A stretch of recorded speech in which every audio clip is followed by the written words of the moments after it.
I know I've said that many times before to God. Why did you make me like this?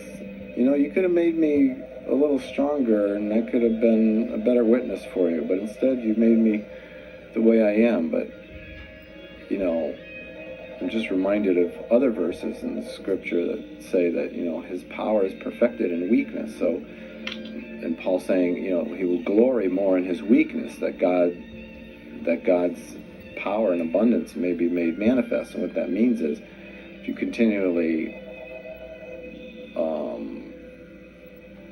nurture and embrace the idea of being empty without being filled by God, then you are always in that position to be a conduit for his presence, which is demonstrated in the fruit of the Spirit of compassion, love, and mercy.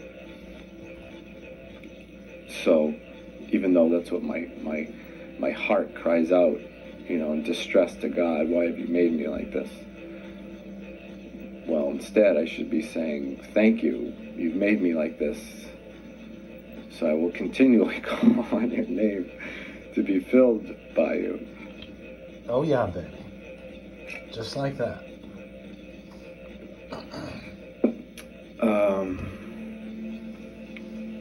Does not the potter have power over the clay from the same lump to make one vessel for honor and another for dishonor?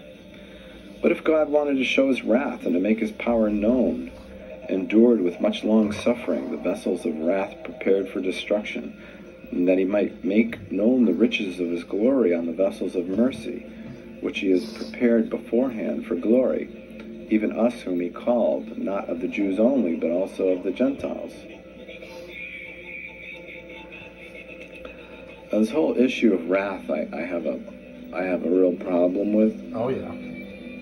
Excuse me. So that might be one of the things I call out to God and say, you know, help my unbelief that I can't conceive of you who are loving and merciful to be also capable of wrath and, you know, final judgment leading to eternal torment or destruction.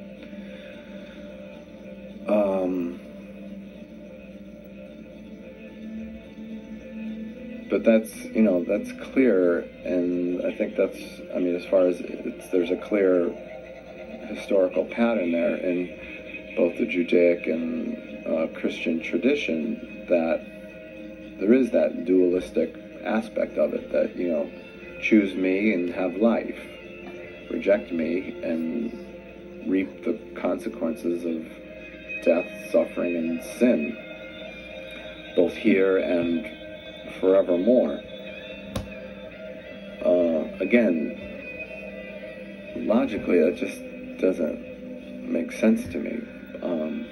And if God would like to change that in me, I'm open for his input.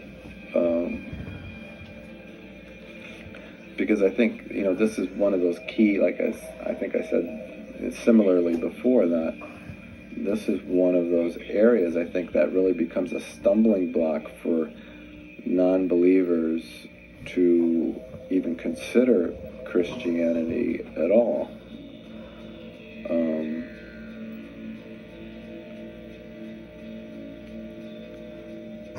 Because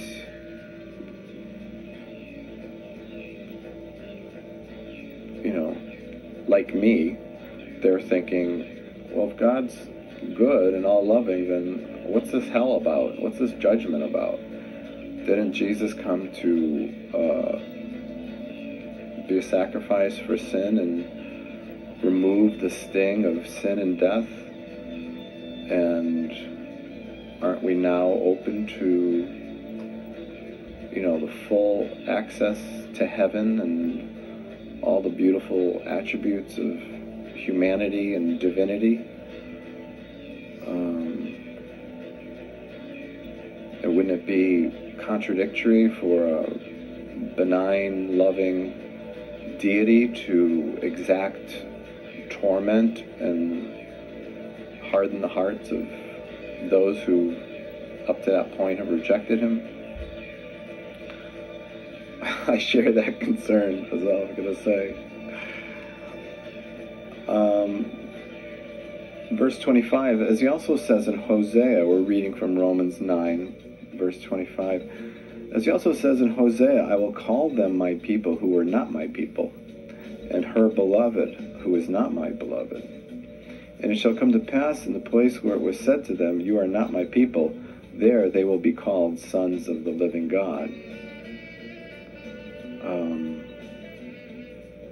Yeah, I think, this just, refers to the available conversion to all of us, which is an ongoing experience and a renewal of having rejected a life that is just serving yourself, your own ideas, your own means to certain ends, and accepting and seeking that ever-flowing presence and tangibility of the divine, that as we accept the laws of heaven and the laws of the Spirit, that it has a way of renewing our heart, renewing our mind, and we become these new creatures who are now sons and daughters of the living God. Verse 27, Isaiah also cries out concerning Israel, though the number of the children of Israel be as the sand of the sea, the remnant will be saved. For he will finish the work and cut it short in righteousness, because the Lord will make a short work upon the earth.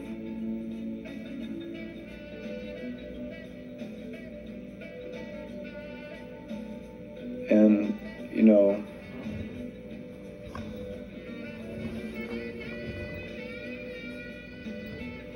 so here he's just making the point that it doesn't just, you're not just chosen of God because you're born into a Jewish family.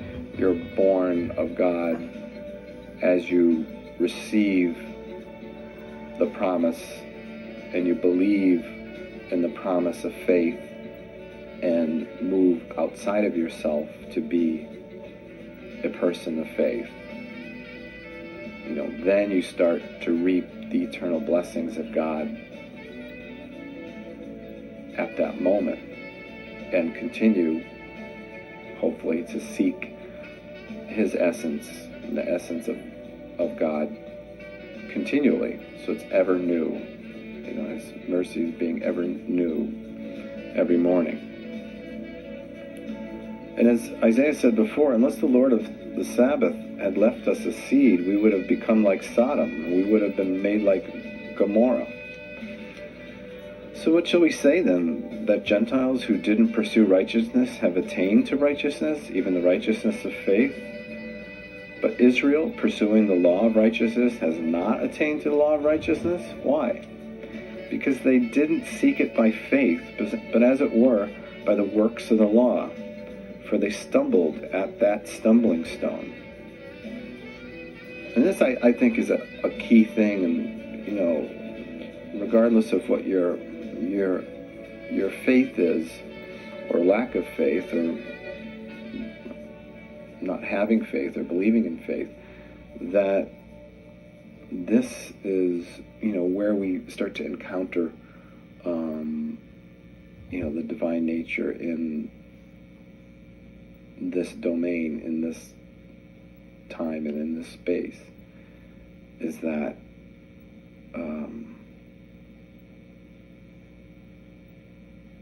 the works of the law is the serving of the ego, the serving of the self.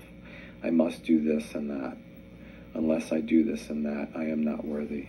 If I am not worthy, I cannot receive. I am not strong. I am not perfect. I am not complete. I cannot demonstrate the attributes of God. Where he's saying that, no. You reject that, the former pattern, the former paradigm, and you accept the new paradigm that has come to you through Christ, demonstrating to us the way and the means of activating divine power now, eternity in heaven now.